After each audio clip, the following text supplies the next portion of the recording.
Hello, everyone, and welcome to this month's Northwest ATTC webinar. I'm Jennifer Verbeck, and I'm your host for today.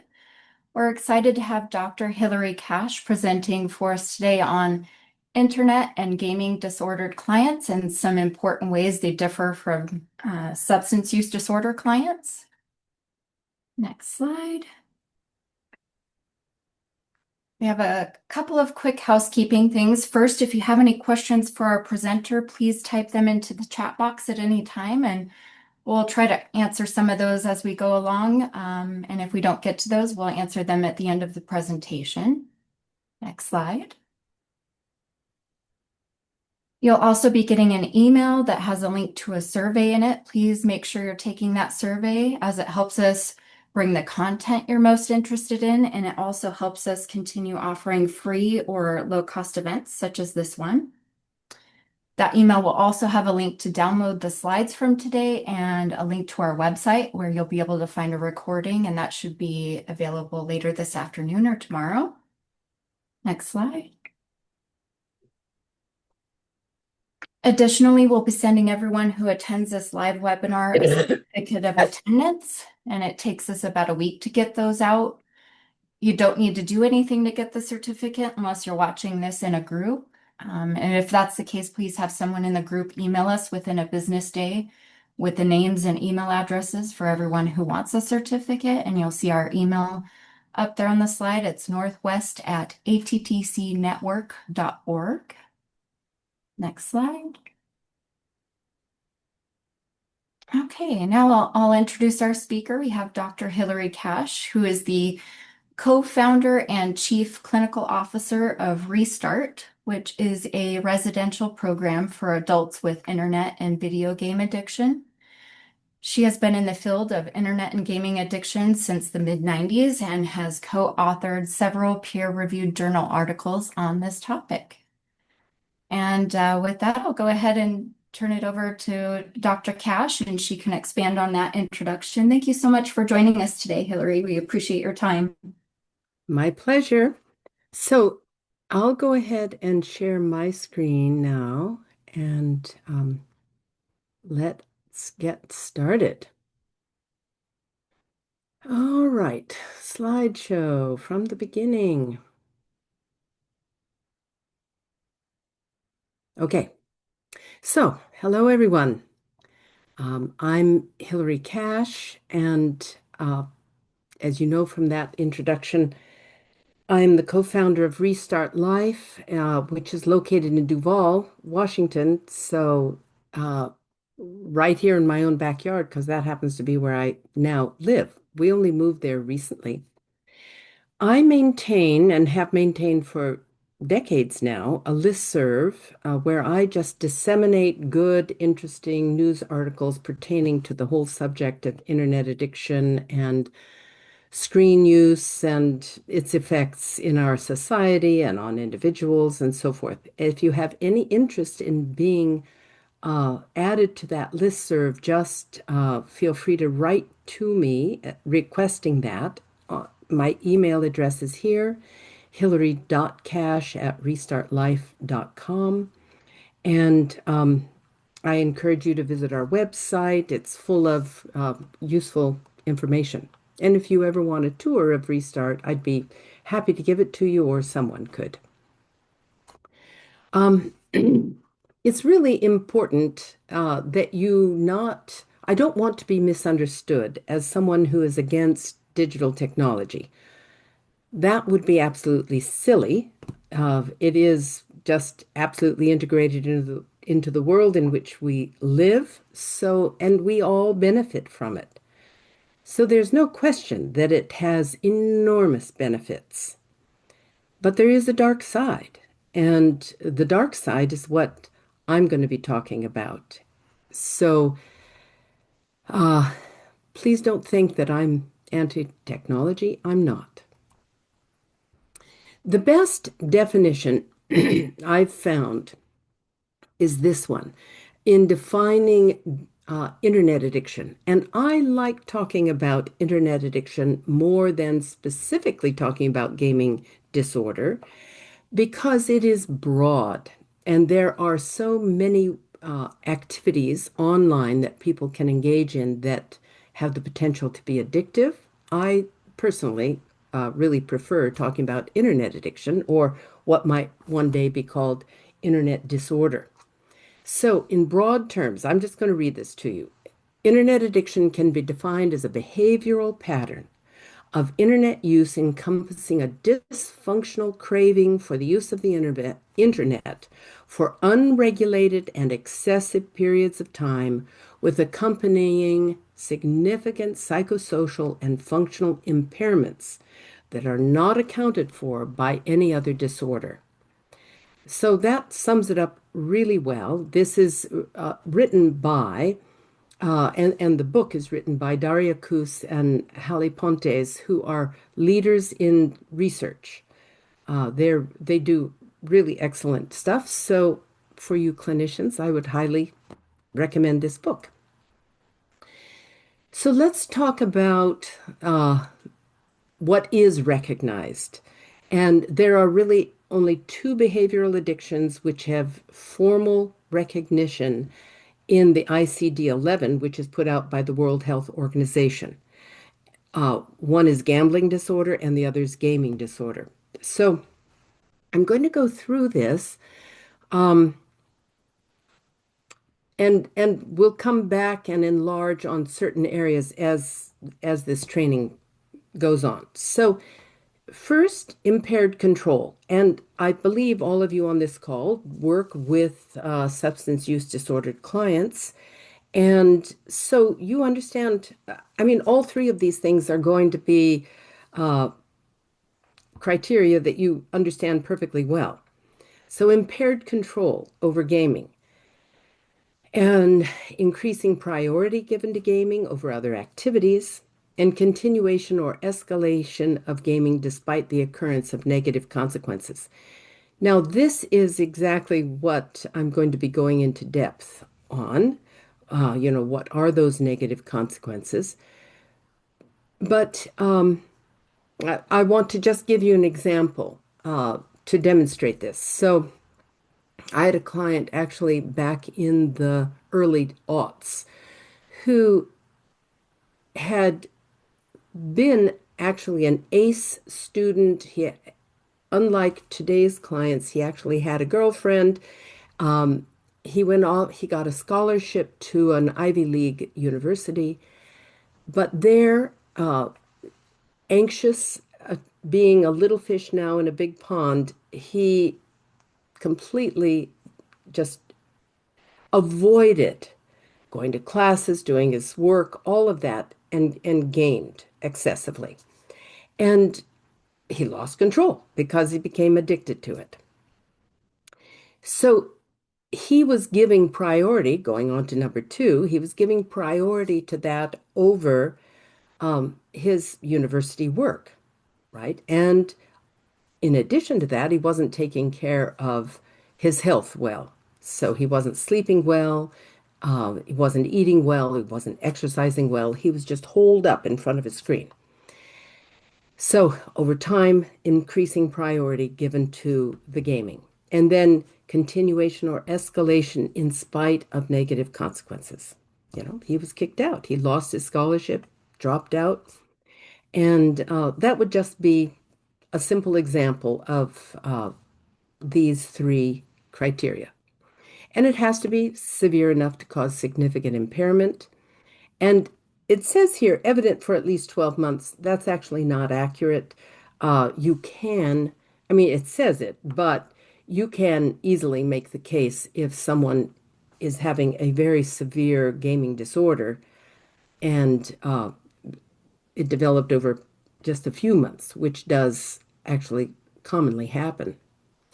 And then they do have a diagnostic category for hazardous gaming, less severe, but nonetheless very concerning and impinging on function. Now, in the DSM, they have put internet gaming disorder, they have proposed these 9 criteria. And I'm on a task force that is bringing together all the research, and there is a ton of research, very good evidence about the reality of there being such a thing as a gaming disorder. Uh, we are going to be proposing that it be called gaming disorder as opposed to internet gaming disorder because people can become addicted to offline gaming as well.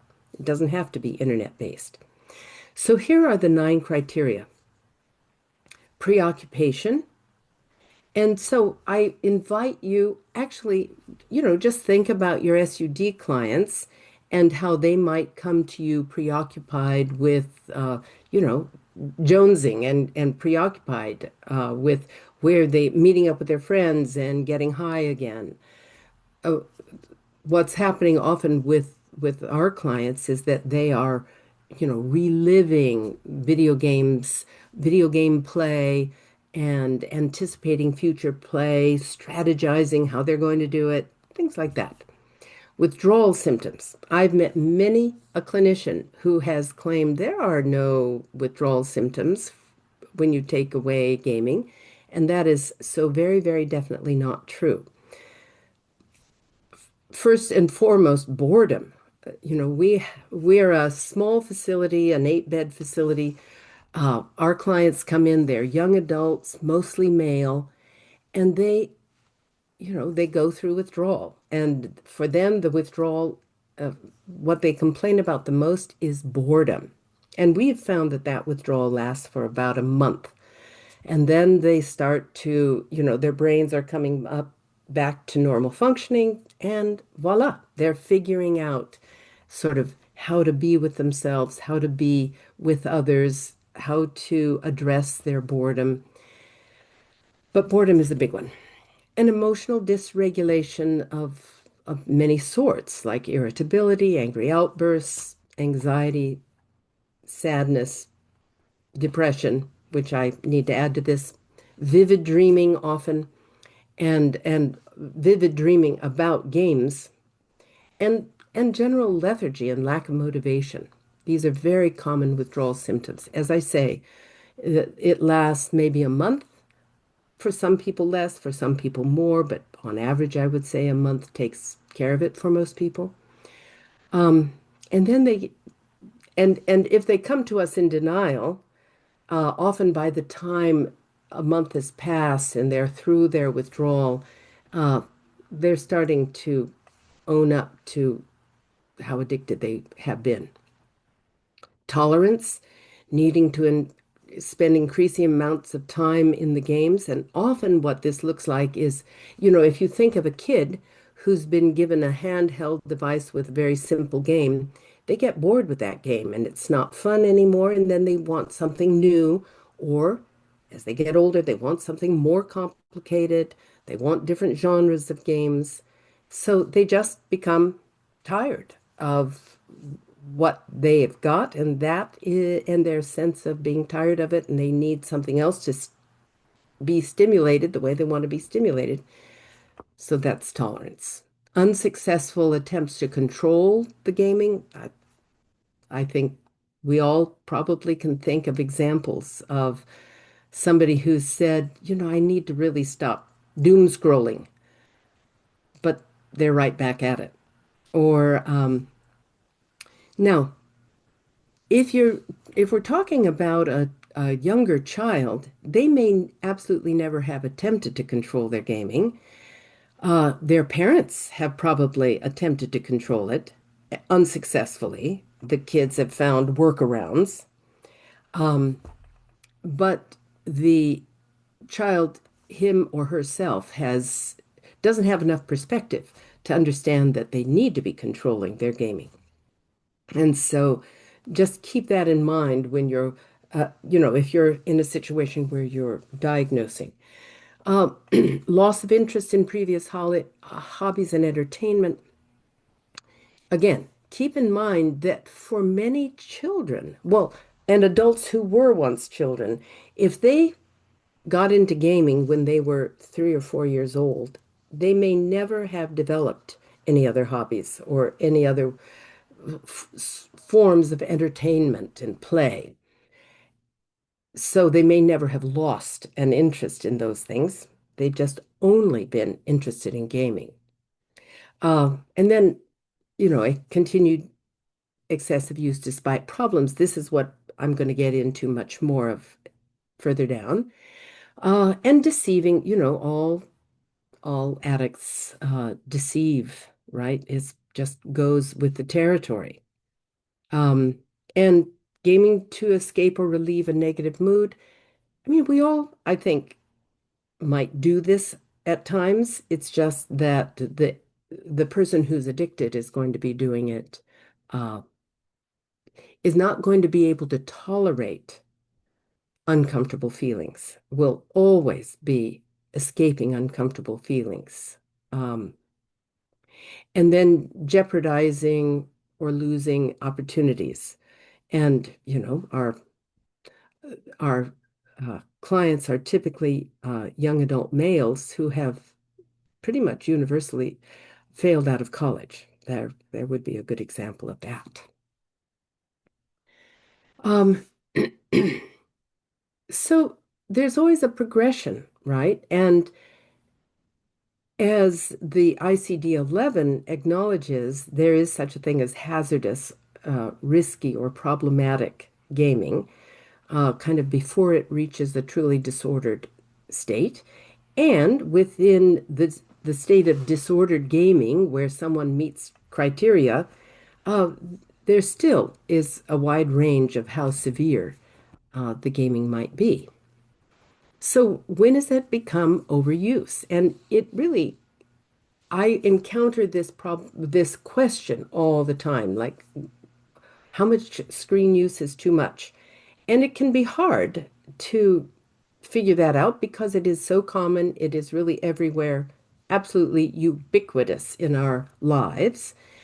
And so figuring out uh, use, healthy versus unhealthy use, all of the criteria that I've gone over, both for the World Health Organization's ICD-11 and for our own DSM-5, I encourage you to just think in terms of screen use, not specifically gaming, not specifically, uh, yeah, not specifically gaming.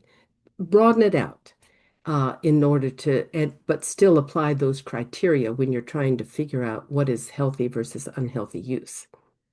Um, And if someone may not meet all five criteria for and be eligible for a diagnosis, but it doesn't mean there aren't many other that it needs to be addressed. It does. And you want to address it as soon as you possibly can. There's something called the electronic screen syndrome. I want to strongly recommend to you a book called Reset Your Child's Brain by Victoria Dunkley. Victoria Dunkley is a child psychiatrist in California who coined that term.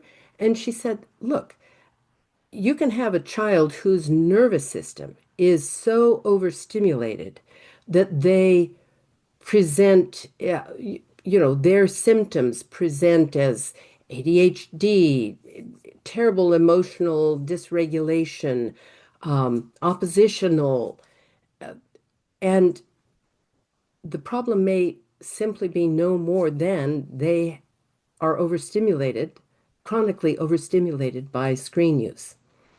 And for them, she recommends a month or more without screens at all and allow the nervous system to calm down.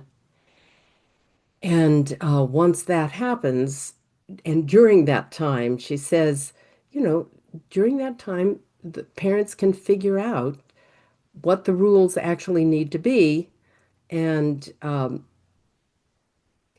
try to get the child on board with those home rules. So that's electronic screen syndrome, similar to hazardous gaming, I think. And oops, um, and you want to address it. If someone comes into you uh, and is concerned, it needs to be addressed before it reaches extreme and dangerous points. So, what are some of the typical effects? Uh, the comorbid conditions that, and all of these things that I'm going to talk about are have been found in the research. So we have seen it all in our clinical facility, but and it's all been confirmed through a lot of research. So, among the mental health conditions, there's depression, often with our clients who get to us to the point of suicidal ideation or attempts, high levels of anxiety, especially and particularly social anxiety, ADHD, short attention span, need for stimulation, poor emotional regulation, poor uh, social skills, um, autism spectrum disorder, PTSD, and the PTSD might be small t or little t trauma. We certainly get clients with, major traumatic events, the kinds of things that would be found in an ACEs survey. But I am strongly of the opinion that many of our clients suffer a chronic trauma of neglect because they have been placed in front of screens. It's not what they needed. Their their needs were not addressed, so they have not been able to develop normally. And I'm going to go into some of that in more detail as we go along. But it leads to PTSD. And so I think most of our clients suffer from one or both of those. Um, they also come in with substance use disorders. There's a big overlap now in substance use and gaming or screen use, and something called eye disorder. Now, eye disorder, I don't think I go into it. No, eye disorder was first named by a guy down in Southern California named Larry Rosen, and he has a book out with that title, Eye Disorder. And what he proposed is that there is a new personality disorder that should go into the DSM, and it is the the drawing together a collection of traits drawn from other known and recognized personality disorders, but they fall together quite frequently in young adults and adults who have grown up in front of screens. And for 10 years, we gave the MCMI and completely have verified what his hypothesis was.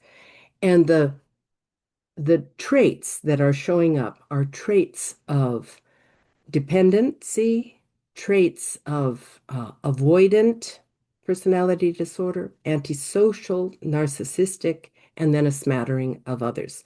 But those traits are showing up again and again and again in our clients who have grown up on screens playing video games and looking at porn and now involved in social media as well.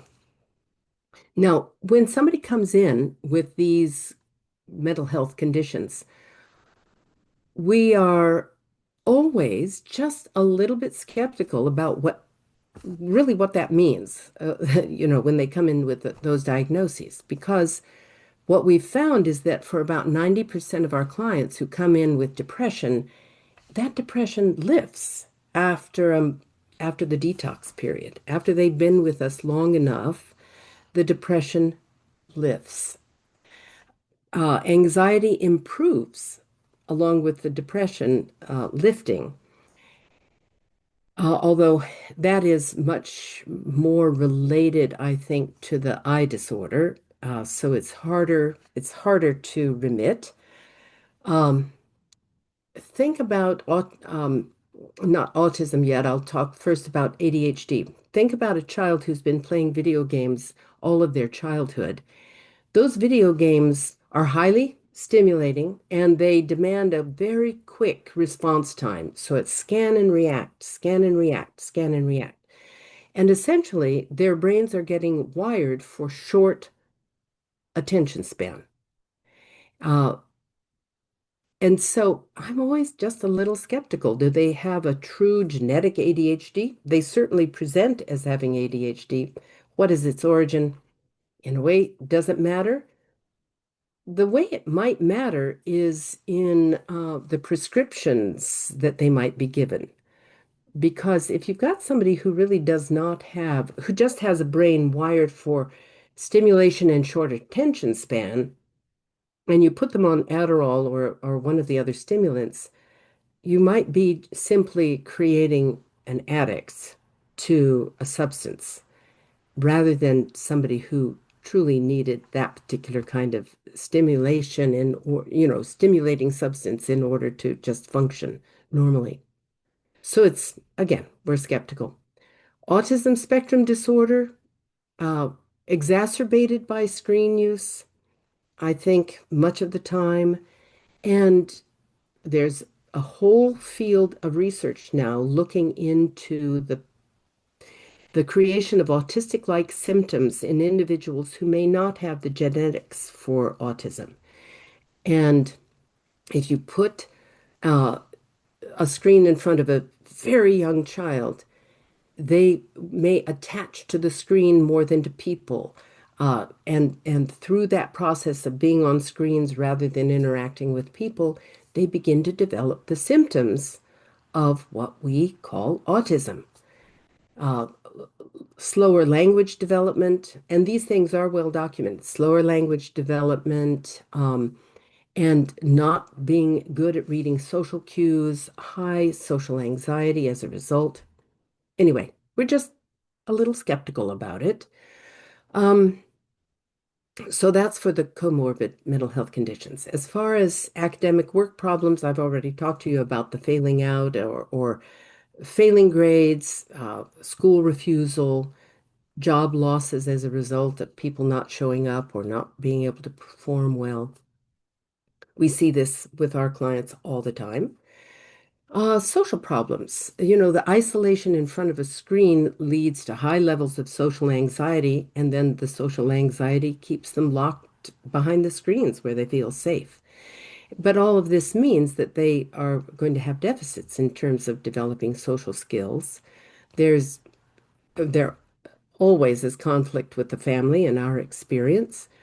Um, the loss of offline friends as someone becomes engrossed more and more. If they had friends offline, those are often abandoned.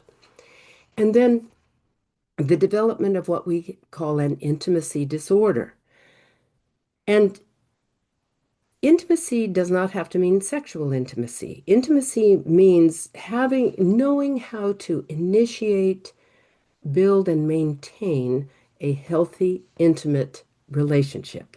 That may or may not be sexual, but it's a healthy, intimate relationship. And our clients are struggling to understand how to do that. Um, and pornography is contributing to the problem, for sure. But too much time spent online is going to contribute to the problem because you really cannot learn the complexity of social relationships and know how to decode, understand how to decode social situations without being in them. The online social world is not the same. And then our clients come in with many physical health problems, often related to weight, because they're deconditioned. They're not getting enough physical exercise, and so they're eating poorly, and as a result, they're gaining weight. Or we see the reverse as well, people who are extremely underweight because they have no interest really in eating. Um, Sleep disturbance is common. They all come in, all of our clients come in very sleep deprived. And I will just tell you one story of a client who had been truly addicted to his gaming for about 8 years. He was 26 when he came. And he was so sleep deprived that he hallucinated when he was awake. He couldn't remember anything. He couldn't think clearly. He was absolutely miserable. and he just couldn't sleep. And one day at night, he pulled his mattress into the living room with a pillow and a blanket. He lay down and he slept. For it was the first time he'd actually slept for 8 straight hours, actually 6 straight hours, and he was over the moon. So these are some of the common problems. And with posture, I'm sure all of you have, noticed poor posture among some people who are always looking down on their phones, playing games on their computers, and so forth. Okay, so let's talk about the contrast between substance use disorder clients and internet addicted clients, including gaming. I want to say that in more recent years, the distinctions are blurring. In, I would say, 10 years ago, 15 years ago, the contrast was very distinct. Gamers weren't using substances for the most part. Substance users, they might be gaming, but their shtick was substances. Now, those distinctions seem to be fading to some extent. Nonetheless, I hope you'll find this useful to you.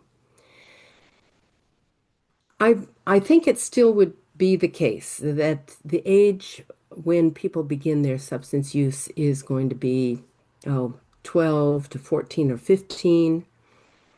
They're often doing their substances socially, often, and when they're being social with in their substance use, they're also being sexually active.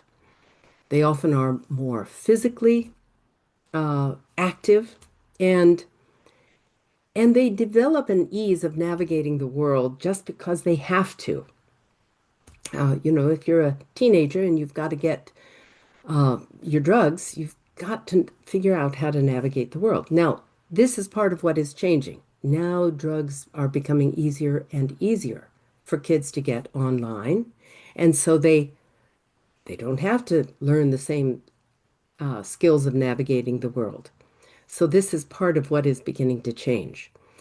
In when it comes to our clients, internet addiction, internet addicted clients, the age of onset is from earliest years up to 6 on average. And they are socially isolated and withdrawn and not usually so sexually active. Some of our clients have dated, but I would say the vast majority of them have not.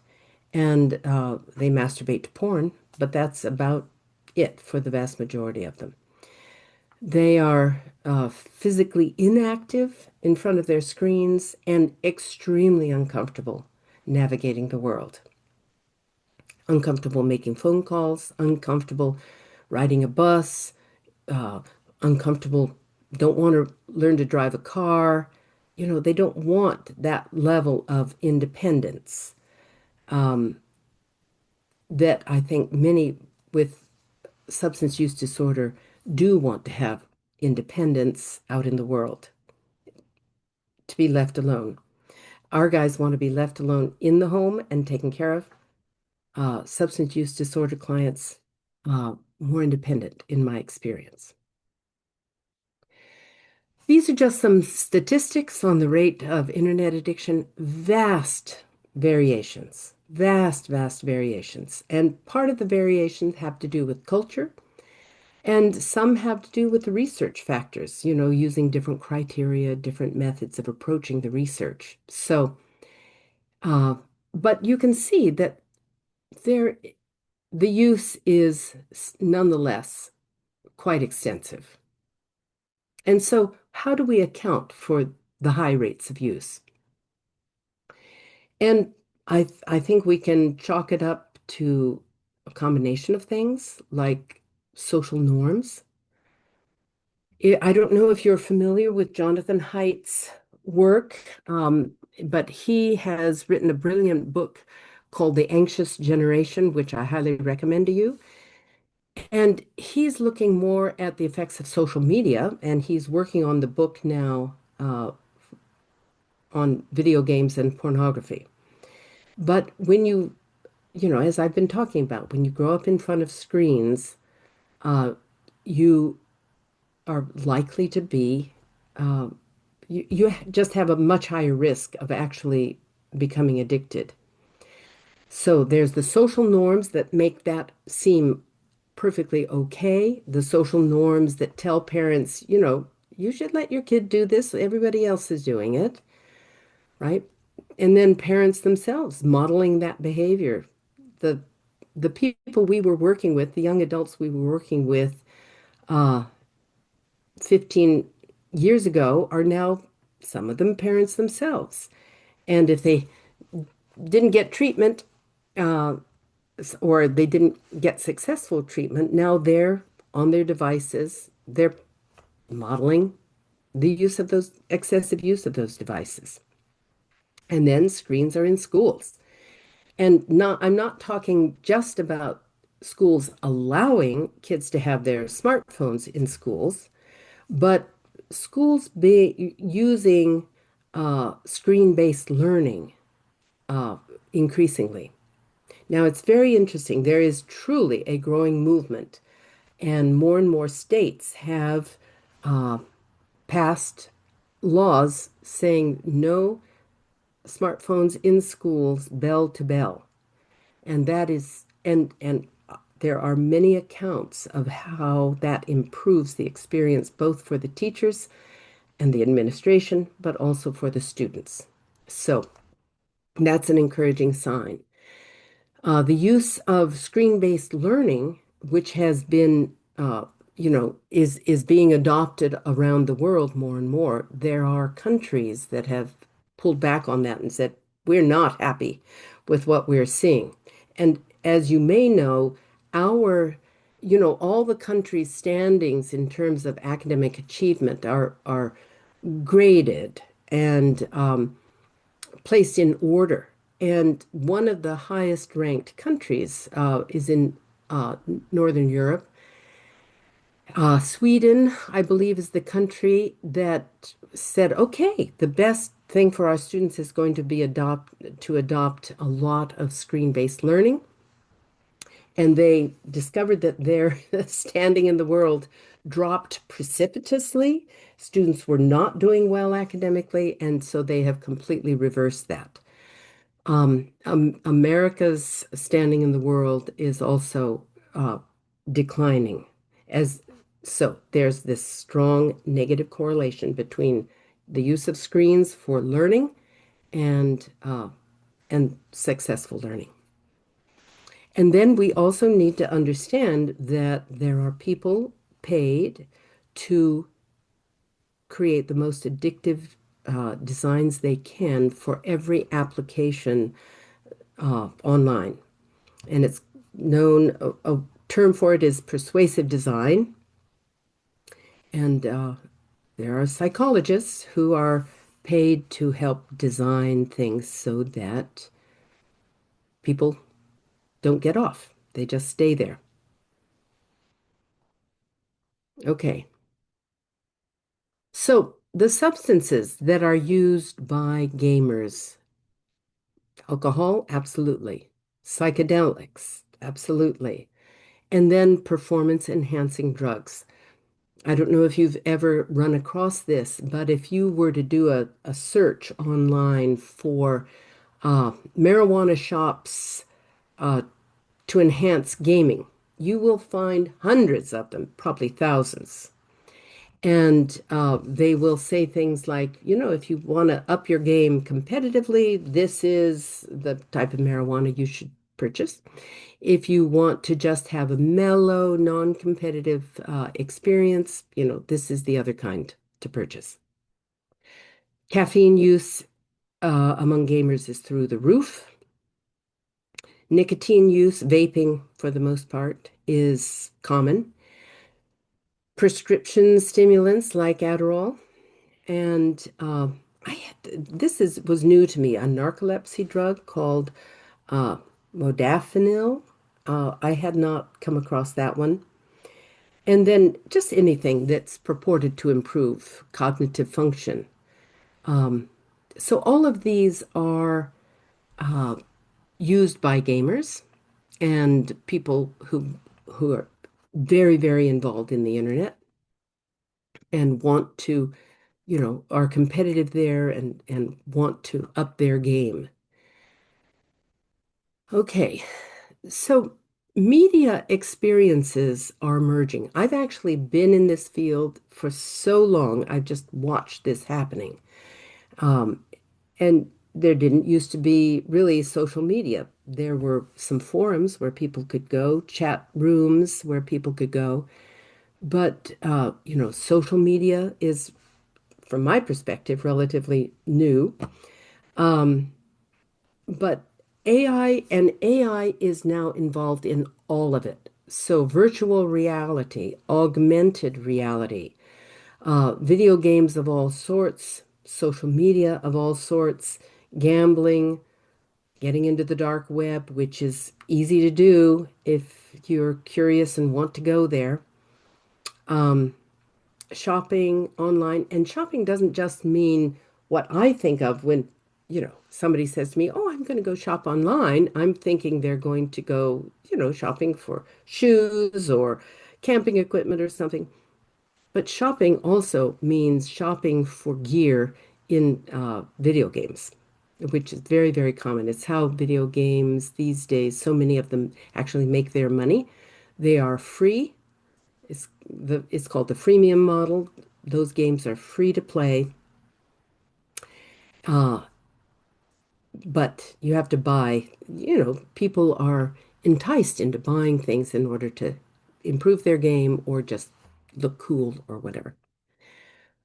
Streaming services, of course, we know about streaming services, uh, pornography or sexual abuse material, which really is perhaps the better name for it. Uh, Advertising, anime. Anime refers to animation out of originally out of Japan. Manga are the graphic novels, and hentai is the pornographic version of both of those things. Random surfing and music. So all of these things are just merging, folks. So I want to talk to you about child development. The thing about screens is that they are designed to be so mesmerizing that they create a disconnection from natural drives. And this is so important to understand. Young children have a natural drive. I think kids of all ages, I don't care if they're teenagers or young adults or 2-year-olds, their natural drive is for movement, to explore.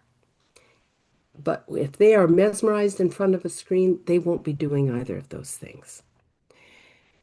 They have, we all have a natural drive to sleep when tired.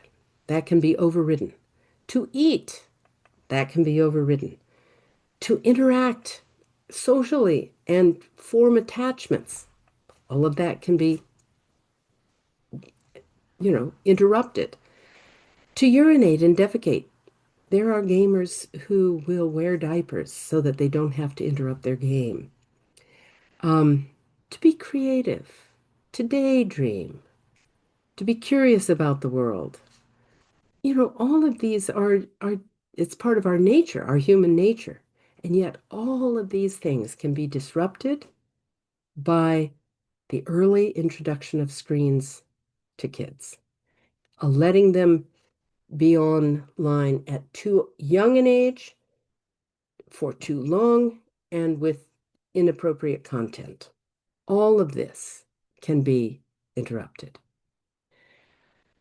So their physical development, I've been talking about.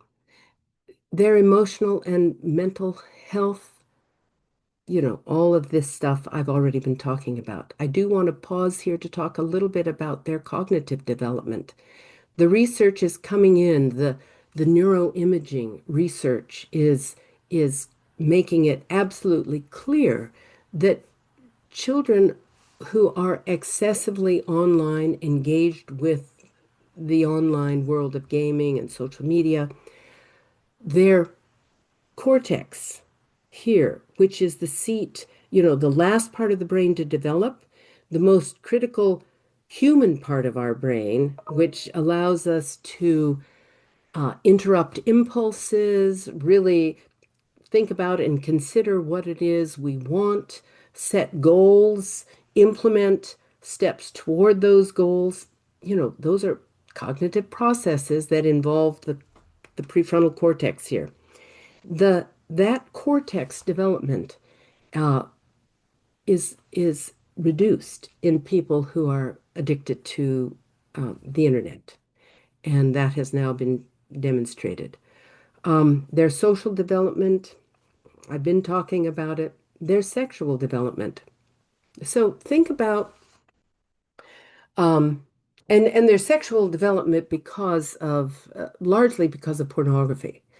So if you think about a pre-internet world in American culture, now it's different in other cultures, I understand, but kind of like a general American culture, um, there is kind of an expectation, and granted, I'm talking about well, anyway, I this might be too broad, and there certainly are going to be subcultures within the American culture that are wouldn't agree with this.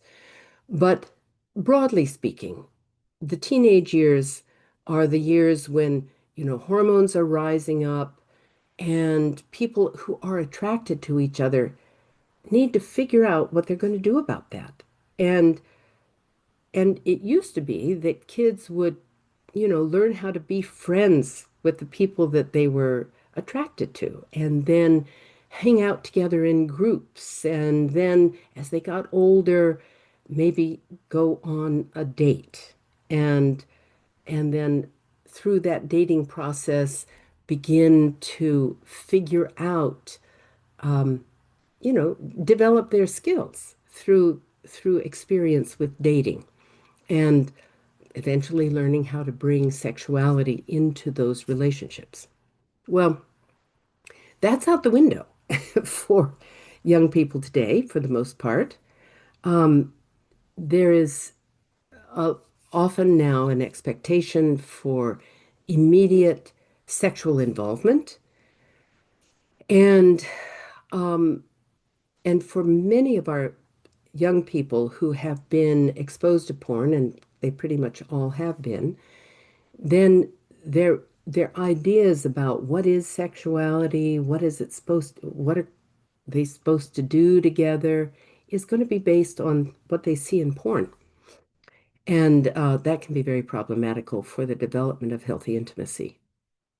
Uh, Impacts on academic and vocational development and moral development. The internet has many corners of it which are uh, amoral or immoral. And maybe a better term for immoral would be antisocial. I guess that would be a term I might be more comfortable with. But family influence has decreased with time. Uh, the influence of a religious community has decreased. And what has increased is the influence of the online worlds in which children inhabit. And their their sense of right and wrong can be very distorted by their practice of antisocial behavior online. Um, let's see. What is this line here? An engagement with the real world, as I was talking about before. If your only interest is in your online world, then taking no interest in the offline world can be a result of that. And that can have some serious consequences when it comes to, um, caring about social change, caring about environmental change, things like that. So these are all things that can be impacted. Let's see, where's my cursor? Okay. And the skill deficits that we commonly see are the social skills, communication skills, physical skills, executive functioning, like I was talking about, and that goes along with emotion regulation and the activities of daily living. It's really quite interesting to me to see these young adults who don't know how to do their own laundry, have no clue how to cook, and have obviously been taken care of and not required to learn these things. So, of course, all of these are the things we're focused on at Restart. So, I thought it important to give you some ideas about, we don't have much time left, some ideas about recommendations in if you have kids or grandkids and you want to make sure that their a normal childhood development is not being interfered with from screens. These are very conservative guidelines. I'm well aware of that. But if a family can stick to them, then you're pretty much guaranteed that your kids are not going to have problems uh, of the internet addiction sort. And these are suggested rules for the whole family. No screens in the kids' bedrooms, and have certain parts of the home and times of the day which are sacred and no screens are allowed. Let have it be a rule that non-academic screen time should be either social, creative, or educational, and ideally, no social media before 16. That is now the law in Australia. Um, and no more than half an hour a day for video game play. Of course, that means that kids can't get involved in the complex video games like Roblox and so forth that are so popular today. But, or if they can, they'll be always frustrated because they can only go on for half an hour, visit with their friends, and then they've got to get out again. But can be done.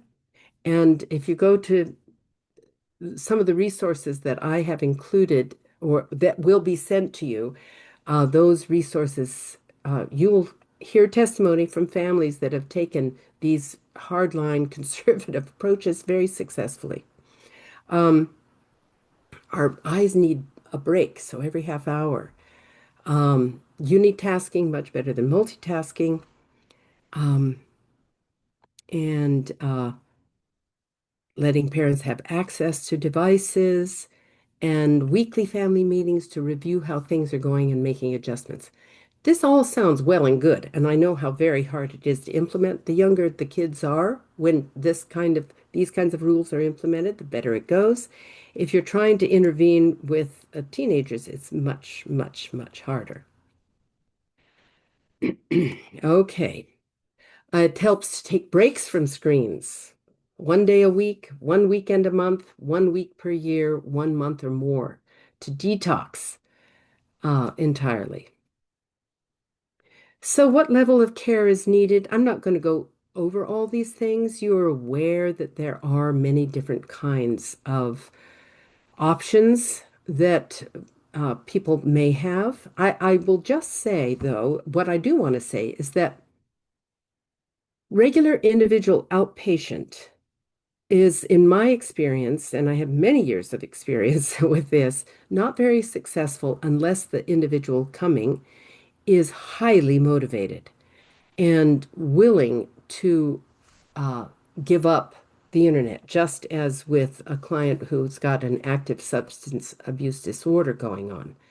If they come in for individual treatment, they really are going to have to stop that substance use.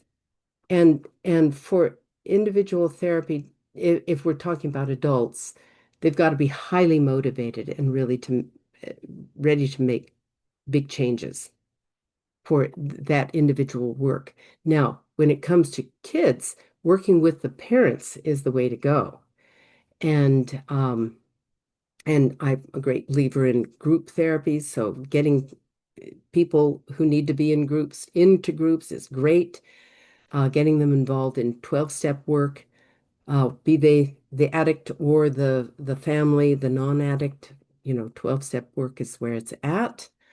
Here's some screening tools. And you really need, with these clients, to take a holistic approach.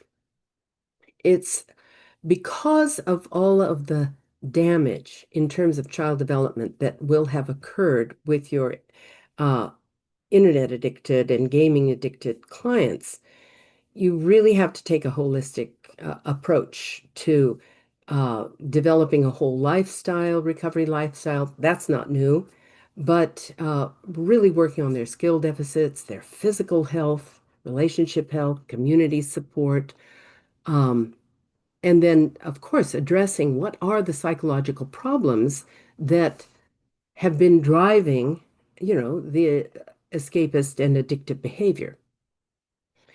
Um, Lots of different approaches. I love motivational interviewing. I love voice dialogue and family systems, but there are many, many different ways to approach treatment. For the clinicians who come to us, we don't really care what their training is. What matters most is that they are able to develop a good relationship with the client and use, whatever approach they are comfortable and think best to use. Um, Common mistakes made by therapists is thinking, if when an SUD client comes to a therapist, they know everyone is trained that you can't approach all the other problems unless that stops. And so the addictive behavior has to stop in order to address everything else. The same is true here, but I see time and again therapists, mental health therapists, making the problem of thinking if I address their mental health problem first, then the addiction is just going to handle itself somehow. And that is just so very much not true. So you take a holistic approach and require that addictive behavior has to stop while undergoing uh, treatment whenever possible. Korea, this will be the last slide, offers a wonderful example of a country that gave official recognition to internet addiction disorder 22 years ago. They have 17 treatment centers that are really pretty similar to Restart in a lot of ways. They have many specialized therapists uh, trained. They have engage in public education campaigns.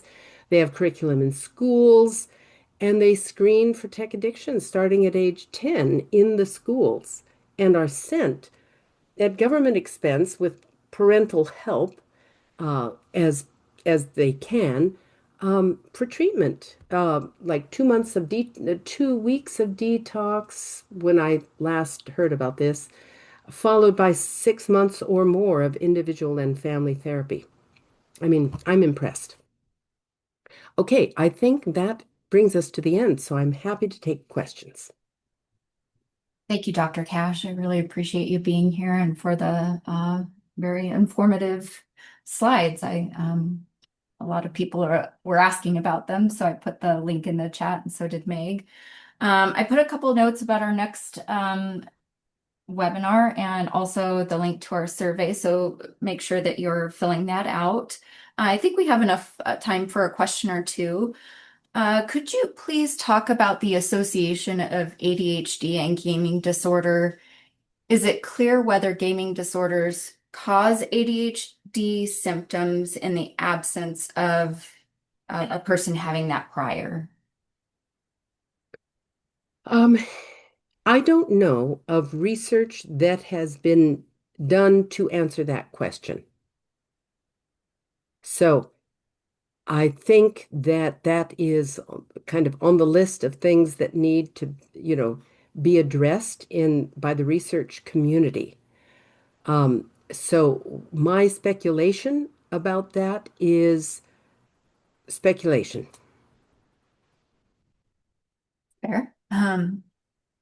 Is there a difference between gaming and gambling disorders? And there's kind of another question that might go along with that.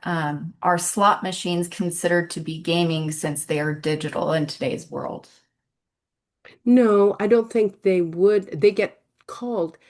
I get actually very irritated with the gambling industry using the term gaming. They're sort of sanitizing, they kind of are avoiding using the word gambling.